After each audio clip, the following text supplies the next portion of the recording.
এবং দান পুণ্য করতে পারি। উপরওয়ালার কাছে আমরা এই কামনা করব, এই আশীর্বাদ করব। আসসালামু আলাইকুম ওয়া রাহমাতুল্লাহি ওয়া বারাকাতুহু।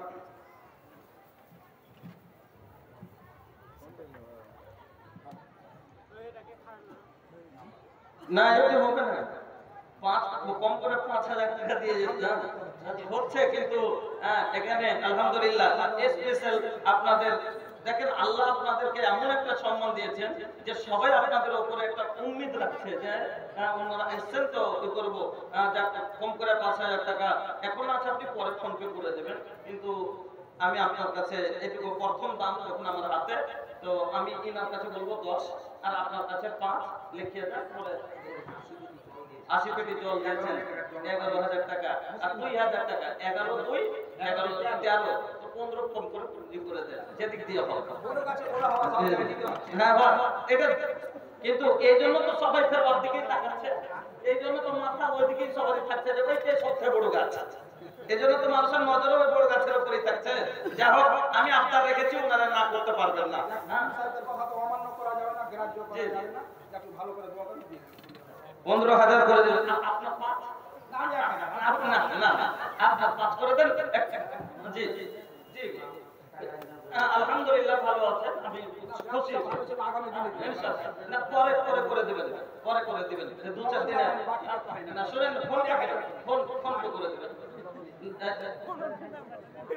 না উনি তো পুরো করে দিলেন আপনার, কিন্তু আপনি করে দেন, এটা আমার রিকোয়েস্ট ছিল আপনার কাছে। 3,000 টাকা আপনি পরে টাকা আছে। ওরে বাপ রে বাপ, তো এত কি আছে, মধ্যে আধ ঘন্টা টেনে দেন। আলহামদুলিল্লাহ সুম্মা আলহামদুলিল্লাহ, জাযাকুমুল্লাহ, বারাকাতুল্লাহ, ইয়াকুমুল্লাহ, আল্লাহু বারিক লাহুম ফিমা রাযাকতাহুম ওয়া ফাগফির লাহুম ওয়া রাহমহুমা।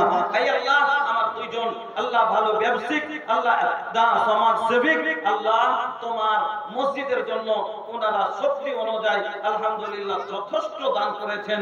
এই আল্লাহ তুমি কবুল করো, হায়াতকে দারাজ করো, সুখের জীবন করো, দুশমনের নজর থেকে বাঁচিয়ে রাখিও, শয়তানের পথ থেকে বাঁচিয়ে রাখিও। আমিন বিরহমাতিকা ইয়া আরহামার রাহিমিন। তো বন্ধু আমার বক্তব্য থেকে একটু আপনারা লক্ষ্য করবেন। আমি কি বলছিলাম, যে লোকটা যখন বললো যে পরেজি এখানে দুটো আছে, কিসের পরেজি? এটা তো দুনিয়ার ব্যাপার, আপনাকে বোঝাচ্ছি যে পরেজগার কেন বলে মানুষকে। এবার কিসের পরেজি? ডাক্তার ওকে মানা করেছে, লোকটা কাছে অসুখ, ওকে মানা করেছে গরুর মাংস খাবে না, খেতে গেলে ক্ষতি হবে, ব্যথা পাবে, শরীরে কষ্ট পাবে, কিছুদিন ওয়েট করো, পরবর্তীতে ভালো হয়ে যাওয়ার পরে 1 কেজির জায়গায় 2 কেজি খেয়েও সমস্যা হবে না। এই জন্য লোকটা কি করলো, ডাক্তারের নিষেধ মতো লোকটা মাংস খায় না, নিজকে বাঁচাচ্ছে, কষ্ট ভোগ করবে না বলে। এই জন্য একে বলে দুনিয়াতে পরেজি। আর আল্লাহর নজরে পরেজি কে? যে আল্লাহ বলেছেন এই কাজ করিস না, করতে গেলে গুনাহ হবে, গুনাহ হলে জাহান্নামে যাবি, আর জাহান্নামে যেতে গেলে তোর কষ্ট হবে। ওই আল্লাহ জাহান্নামের কষ্টের ভয়ে আল্লাহর কথা মেনে যারা ছেড়ে দিয়েছে, যেমন আল্লাহ বলছে মদ খাস না, মদ পান করিস না। কেন? মদ পান করলে তোর গুনাহ হবে, গুনাহ হলে জাহান্নামে যাবি, জাহান্নামে গেলে কষ্ট হবে।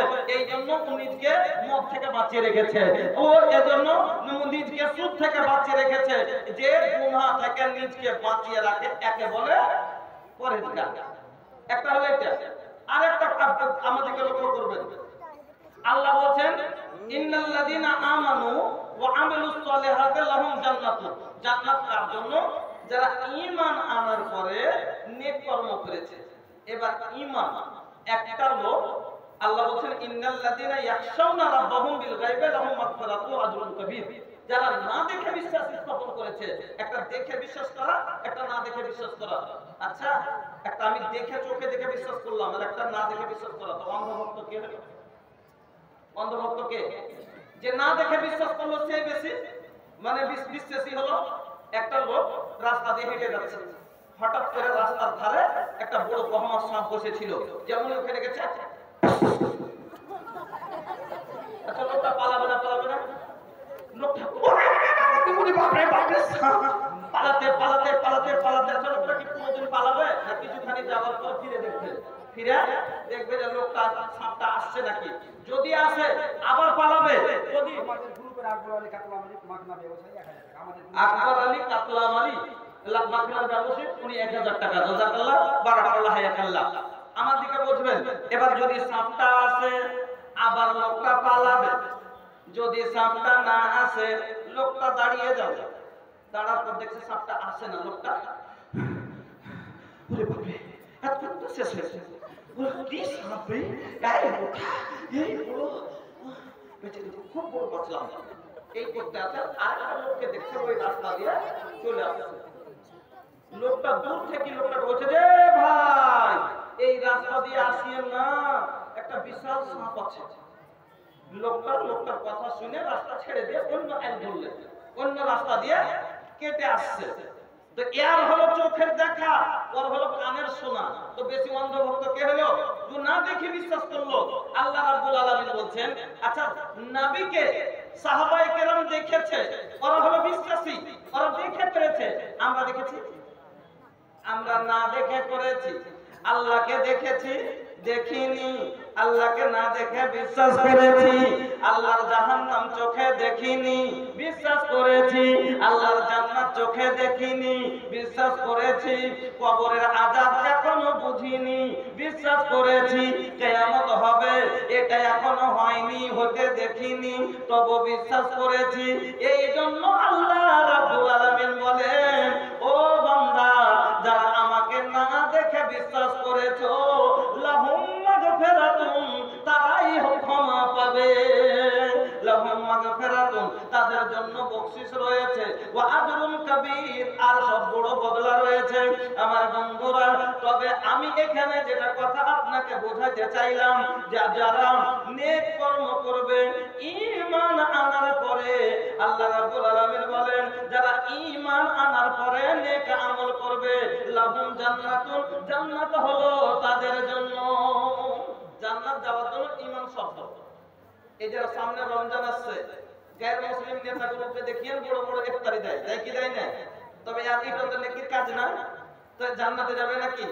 ইফতারি করালে জান্নাতে যাবে, সওয়াব পাবে। কিন্তু বন্ধু আমার, যারা ঈমান আনেনি, ঈমান না এনে যদি নেকির পাহাড় করে লাই, তবু কিন্তু তার মজা আল্লাহ দুনিয়াতেই দিয়ে দিবে, আখিরাতে দিবে না। কারণ আখিরাত হলো কার জন্য? জান্নাতের বিশাল প্রপার্টি ওদের জন্য। যারা বন্ধু আমার, একটা হলো পোষ্য পুত্র আর একটা হলো জন্মদাতা একটা ছেলে, বুঝে বললে কথাটা বলছি, একটা মুখ বলা বেটা বানাচ্ছে, এমনি আব্বা করছে, খুবই বিক্রি করছে। আচ্ছা ওয়াকে যদি দেয় তো কিছু, বাপ উপর থেকে টাকা পয়সা দিয়ে দিবে, ভালোবাসা একটা নকল খুব আব্বা করছে, টাকা দিয়ে দিবে, কিন্তু বাপের বিষয়ে আসল সম্পত্তির ভাগ কি চাকরকে বেটা ছেড়ে দিবে? দিবে না। আমার আল্লাহ জান্নাতের বিশাল সম্পত্তি, বিশাল সম্পত্তি কে যেমন দুনিয়াতে বাবা ছেলের সম্পর্ক আছে, এই জন্য তার মিরাসের অধিকার সারা হবে। আমার আল্লাহ আর বান্দার সাথে সম্পর্ক, যারা ঈমান এনেছে তার সাথে আল্লাহর সম্পর্ক আছে।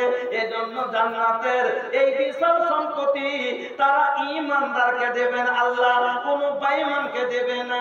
আমার বন্ধুরা, তাহলে মসজিদ বানা কাজ হলো নেকির কাজ। আল্লাহ কি বলেন? যে নেকির, যে নেক কাজ করবে, ঈমান আমরা সবাই এনেছি, নেকির কাজ করা লাগবে। ঈমান সবারই আছে, আল্লাহর উপরে, কোরআনের উপরে, রাসূলের উপরে, নবীর উপরে সবারই ঈমান আছে। খালি নেক কর্ম করা দরকার আছে আমাদের। নেক কর্ম নামাজ, নেক কর্ম রোজা, নেক কর্ম হজ, নেক কর্ম যাকাত, নেক কর্ম সাদকা খায়রাত। আপনি আমি এই যে সাদকা খায়রাত করব, এই নেক কর্ম করব, কি কি বদলা পাবো আপনাকে খুব ছোট ছোট করে 5-7টা হাদিস শোনাচ্ছি, একটু ধ্যান দিয়ে শুনবেন। লাভ কি কি হয়, কি কি লাভ হয় যে সাদকাগুলো আমরা করি। এক নম্বরে, আমরা মানুষ ব্যবসা করি, করি না? করি না? কেন ব্যবসা করি? মালকে বাড়াবার জন্য, লাভ অর্জন করার জন্য, যে আমি কিছু আগাদিকে তারাক্কি করব। এই জন্য আল্লাহ রাব্বুল আলামিন বলছেন, বান্দা তুই দুনিয়াতে ব্যবসা করিস, টাকা লাগাইস ব্যবসাতে, এই টাকাতে সমাতে ব্যবসাতে লাভও হতে পারে, তো সমাতে লসও লাগতে পারে, কিন্তু